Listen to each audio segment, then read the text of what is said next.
বন্ধুরা, আপনারা এখন দেখছেন কংসাবতী নদী। তো এই কংসাবতী নদীতে আর কিছুদিন পরে দেখবেন এত জলের স্রোত হবে যে ওই পারে যে ফুলের মেলাটা হয়, ফুলের হাট, ওই পারে দেখুন এখন কোনো গাছপালা নেই। এই বর্ষার পরে শীত পড়লে তখনই ওখানে ফুলের চাষ হয়। আর দেখুন ট্রেন যাচ্ছে, এটা ক্ষীরাই কংসাবতী নদীর ব্রিজ। তো বন্ধুরা দেখুন এখন জল এই অবস্থা। আজকে আপনার সম্ভবত 9 তারিখ।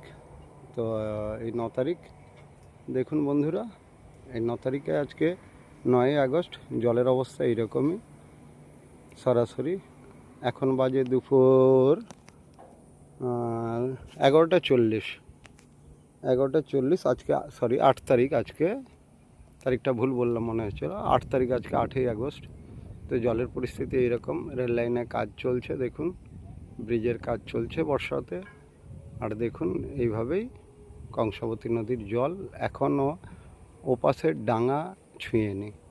দেখুন বন্ধুরা, এখনও প্রায় অনেকটাই জল ওঠার বাকি আছে। তবে বর্ষা, আর এই যে জায়গাটা দেখাচ্ছি এটা আপনার এখানেই ফুলের চাষটা হয়, ক্ষীরাই ফুলের মেলা। যে ব্রিজ এখানটাতেই দোকানদানি বসে। ধন্যবাদ বন্ধু।